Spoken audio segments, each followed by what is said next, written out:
పాలకొల్లు నియోజకవర్గంలో ముఖ్యంగా పాలకొల్లు టౌన్‌లో వైసీపీ, టీడీపీ నాయకుల మధ్య మాటల యుద్ధం తారాస్థాయికి చేరుకుంటుంది. ఈ వైసీపీ నాయకులు ఎవరైతే ఉన్నారో సీనియర్ నాయకులు యడ్ల తాతాజీకి సంబంధించి ఆయనపై ఎస్సీ, ఎస్టీ అట్రాసిటీ కూడా కేసు నమోదు చేశారు. ప్రస్తుతం యడ్ల తాతాజీ ఉన్నారు. మీపై ఎస్సీ, ఎస్టీ కేసు కూడా నమోదైంది. గత ఎంపీటీసీ ఎలక్షన్‌కి సంబంధించి మీరు కొంతమంది దళితులపై చేయి చేసుకున్నారు. అంతేకాకుండా పాలకొల్లు నియోజకవర్గంలో గూండా రాజకీయానికి మీరు తెరలేపుతున్నారంటూ కూడా పలు ఆరోపణలు వస్తున్నాయి. ఎందుకు ప్రశాంతమైన పాలకొల్లు నియోజకవర్గంలో గూండా రాజకీయాలు ఎందుకు చేయాల్సి వస్తుంది మీరు? ఇది ఎలా ఉందంటే పిల్లి అనుకుంటుంది పాలు తాగుతూ కళ్ళు మూసి పాలు తాగుతూ నన్ను ఎవరు చూడట్లేదు అనుకుంటారు. అలాగే నిమ్మల రామానాయుడు గారు కానీ తెలుగుదేశంలో ఉన్నటువంటి పార్టీలో ఉన్నటువంటి నాయకులు కానీ రామానాయుడు గారు ఏం చెప్తే అది పోసుకొచ్చినట్టు మీడియా ముందుకు మాట్లాడటం వీళ్ళకి అలవాటు అయిపోయింది. నేను ఎందుకు చెప్తున్నానంటే పాలకొల్లు నియోజకవర్గంలో ఎలమంచిలి మండలానికి సంబంధించి ఎంపీపీ ఎలక్షన్ జరిగింది. ఈ ఎలక్షన్ నోటిఫికేషన్ ఇచ్చారు 2027 తారీఖు, మన 27వ తారీఖున, మార్చి 27వ తారీఖున ఎలక్షన్ జరుగుతుందని చెప్పి నోటిఫికేషన్ జరిగింది. దాంట్లో భాగంగా ఆ రోజున ఎలక్షన్ పోలింగ్ దగ్గరికి ఎంపీటీసీలు వెళ్ళటం జరిగింది. మాకు 13 మంది ఎంపీటీసీలు ఉండగా తెలుగుదేశానికి 3, జనసేనకు 1 ఉంది. ఎవరిని అడిగినా 13 మంది ఎంపీటీసీలు ఉన్నవాళ్ళు ఎంపీపీ కింద గెలుస్తారా, లేకపోతే 3 సీట్లు ఉన్న 3 ఎంపీటీసీలు ఉన్నవాళ్ళు గెలుస్తారా? ఒకసారి ప్రజలు కూడా ఒకసారి ఆలోచన చేసుకోవాలి. వాళ్ళకి కేవలం 3 తెలుగుదేశం ఎంపీటీసీలు ఉంటే అలా కాదంట, వాళ్ళ అధికారంలో ఉన్నారట. అంచేత ఎంపీపీ కూడా తెలుగుదేశం సంబంధించినటువంటి వ్యక్తి గెలవాలంట. దానికోసం ఏదైనా పోటీ ఉందనుకోండి, పోటీ అంటే ఎలా ఉంటుందంటే మాకు 8 ఉండి వాళ్ళకి 9 ఉండి, లేకపోతే మాకు 9 ఉండి వాళ్ళకి 8 సీట్లు ఉంటాయి కనుక పోటీ కింద ఎవరో ఒకరిని లాక్కోవాలని అలా అధికార పార్టీ కాబట్టి ప్రయత్నం చేస్తారు. అసలు మాకు కోరం ఎంత ఉండాలంటే 9 మంది కోరం ఉంటే సరిపోదు. కానీ మాకు 13 మంది ఉన్నారు అంటే గెలవటానికి మించి ఇంకా 4 సీట్లు ఎక్స్ట్రా ఉన్నాయి. అటువంటి పరిస్థితుల్లో మేము రౌడీని చేయాల్సిన అవసరం మాకు లేదు. ఆ పరిస్థితి ఎందుకు వస్తుంది? రావాల్సిన అవసరం ఉండదు. కానీ వీళ్ళు ఆ 3 ఎంపీటీసీ సీట్లు పట్టుకుని వాళ్ళ అధికారంలో వాళ్ళ ఎంపీపీ, నేను మంత్రిని కదా, నా నియోజకవర్గంలో వైఎస్ఆర్సీపీ ఎంపీపీ ఉండకూడదు అనే ఉద్దేశంతో ఏం చేశాడంటే వందలాది మంది గోండాలను రౌడీని తీసుకొచ్చాడు. నిజంగా మీరు ఎలమంచిల్లో ఆ గ్రామంకి వెళ్తే ప్రతి ఏ ఇంటికి అడిగినా కూడా చెప్తారు. ఒక పని చేసే ఒక ఆవిడ రోడ్డు మీద వెళ్తా ఏంటి దుర్మార్గం, ఈ దౌర్జన్యాలు ఏంటి, ప్రాణమైన పోద్దా రామానాయుడు కానీ చెప్పి తిట్టుకుంటూ వెళ్తుంది ఒక ఆవిడ, ఒక సామాన్యురాలు. అంటే అక్కడ ఎలమంచిలి మండలం ఆ గ్రామంలో ఎవరిని అడిగినా చెప్తారు. ఇప్పుడు మీకు పోటీ చేసేటువంటి అర్హత లేదు, ఎందుకంటే 3 సీట్లు ఉన్నాయి. మీరు ఎంపీపీ కింద పోటీ చేసే అవకాశం లేదు. అయినా వందలాది మంది మనుషుల్ని రౌడీల్ని తీసుకొచ్చి చాలా దారుణమైనటువంటి పరిస్థితుల్ని నేను అక్కడ టీవీలో చూసాను తప్ప రాయలసీమలో జరుగుతుందంట, లేకపోతే కడపలో జరుగుతుందంట అని చెప్పేసి కృష్ణా జిల్లా కొన్ని చోట్ల జరుగుతాయంట అంటే టీవీలో చూసాం. నా కళ్ళారా చూశాను. నేను రాజకీయాల్లో చాలా కాలం నుంచి ఉన్నాను. నా కళ్ళారా చూసి నేను ఆశ్చర్యపోయాను. చాలా దౌర్జన్యం. 27వ తారీఖు జరిగినటువంటి పోలింగ్లో అక్కడ ఉన్నటువంటి ఎంపీటీసీలు వాళ్ళ తెలుగుదేశంలో ఎవరైతే ఉన్నారో వాళ్ళ 3 అంట మా తరపున ఓటేయండి అని వైఎస్ఆర్సీపీ ఎంపీటీసీలు దౌర్జన్యం చేశారంట. ఎక్కడైనా ఇది ఎవరైనా నమ్ముతారా? ఒక్కసారి ఆలోచన చేసుకోవాలి ప్రజలు. మాకు కోరం 9 ఎంపీటీసీలు ఉంటే మా క్యాండిడేట్ ఎంపీపీ అవుతాడు. అటువంటిది మాకు కోరానికి 9 మించి 4 సీట్లు ఎక్స్ట్రా ఉంటే మేము తెలుగుదేశం ఎంపీటీసీలని బెదిరించంట మాకు ఓటేయని చెప్పేసి ఆ ఎన్నికల్లోనే కొంతమంది దళిత టీడీపీ నాయకులపై మీరు చేయి కూడా చేసుకున్నట్టు, వారి చొక్కా కూడా చెరిగినట్టు కూడా వారు కేసు పెట్టారు. మీపై కేసు కూడా ఫైల్ అయింది దీనికోసం. అదే అంటే అక్కడ మీకు ఇది కూడా వస్తుంది దేనికోసం జరిగింది అనేది ఇందులో ముఖ్యంగా. అయితే అలాగ అనగానే వెంటనే ఆయన ఆర్ఓ గారు లేచి వాయిదా వేసేస్తానని వెళ్ళిపోయాడు. ఇంకేమీ లేదు, కోరం ఉండగా కూడా వాయిదా వేసేస్తున్నానని చెప్పి వెళ్ళిపోయాడు. మళ్ళీ మర్నాడు వైఎస్ఆర్సీపీ ఎంపీటీసీలని చాలా బెదిరించారు. మీరు మా తెలుగుదేశం క్యాండిడేట్కి ఓటు అయిపోతే మీ అంతు చూస్తాం, ఒకవేళ బెదిరకపోతే మీకు 5 లక్షల రూపాయలు ఇస్తాం, 10 లక్షల రూపాయలు ఇస్తాం అని చెప్పి వాళ్ళు మభ్యపెట్టే కార్యక్రమం చేశారు. వాళ్ళెవ్వరూ కూడా దేంట్లో కూడా లొంగలేదు, చాలా స్ట్రాంగ్గా నిలబడ్డారు. మేము జగన్మోహన్ రెడ్డి గారు బొమ్మ పెట్టుకుని గెలిచాం కాబట్టి మేము ఎవరు రావడానికి మాకు ఎవరికి ఇష్టం లేదని చెప్పేసి వాళ్ళు చెప్పడం జరిగింది.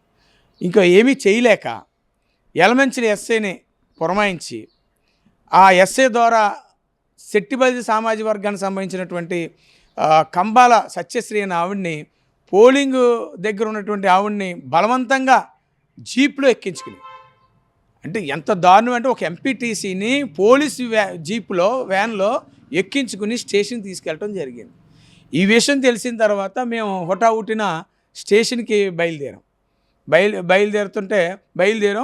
ఇంకా స్టేషన్కి 10 మీటర్లో ఇంకా స్టేషన్ దగ్గరికి వెళ్దాం అనే టైంలో అక్కడ బళ్ళు అడ్డంగా పెట్టి ఈ పీతల శ్రీన వ్యక్తి, తర్వాత బొప్పన హరికిషోర్ అని చెప్పి చౌదరి గారు, మరి చౌదరి గారికి మరి చంద్రబాబు నాయుడు గారు మరి ఆయన ఆ చౌదరి గారు తాలూకా కదా ముఖ్యమంత్రి, అంచేత ఆ చౌదరి గారు మా వెంటనే మేము మా కారుకి మేము స్టేషన్ దగ్గరికి వెళ్ళకూడదట, ఇది అన్యాయం జరిగిందని మేము అడగకూడదట. కారు ఆపి మా మీద దౌర్జన్యం చేయటం. అక్కడే చెప్పాడు అతను, నేను ఎస్సీని, నేనే మిమ్మల్ని కొట్టి, నన్ను కొట్టారు, నన్ను కులంతో దూషించారు అని నేను కేసు పెడితే నీ మీద కేసు పెడతారు, నాకు నిమ్మల రామానాయుడు నాకు మా మంత్రి అండగా ఉన్నాడు అని చెప్తే ఇంకా ఈ రాజకీయాలకి లేకపోతే ఈ ప్రజాస్వామ్యానికి అర్థమేముంది?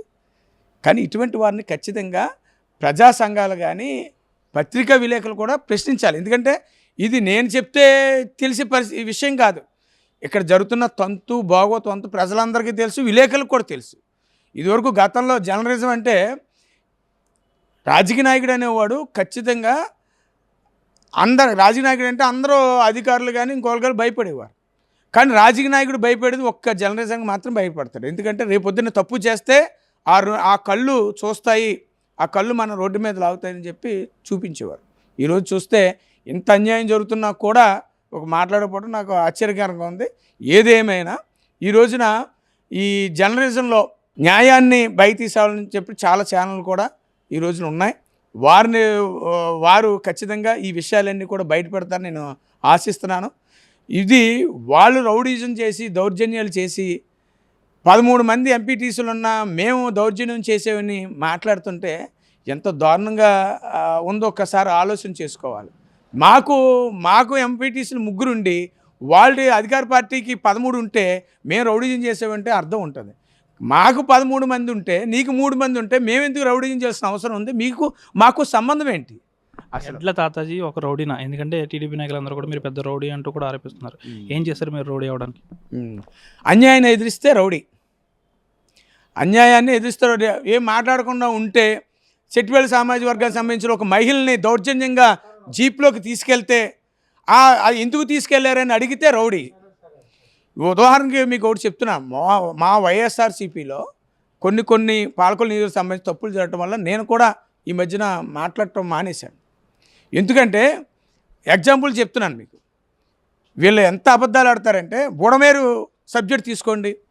బుడమేరు వాగు పొంగి విజయవాడలో చాలామంది చనిపోయారు. ఆ శాఖ మంత్రి ఎవరండి? నిమ్మల రామానాయుడు.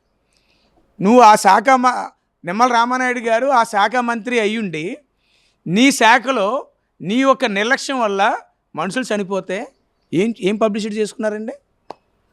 రామానాయుడు గారంట గట్టు ఎక్కారంట, గట్టు మీద నుంచున్నారంట, గొడుగు కట్టుకున్నారంట, లేకపోతే ఆయన రాత్రంతా అక్కడ ఉన్నారంట.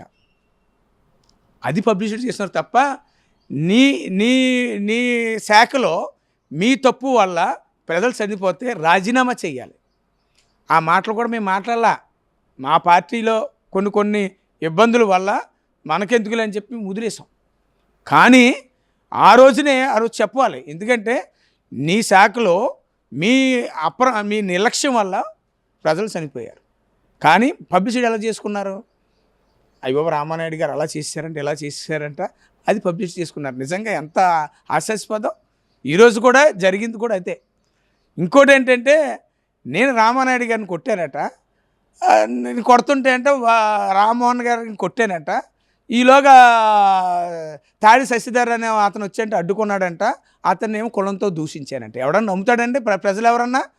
అధికారం ఉంది కదా, నేను ఏదైనా చేసేస్తే పర్వాలేదని అనుకుంటారు. అధికారం ఏం చేస్తుందంటే అహంకారం తీసుకొస్తుంది.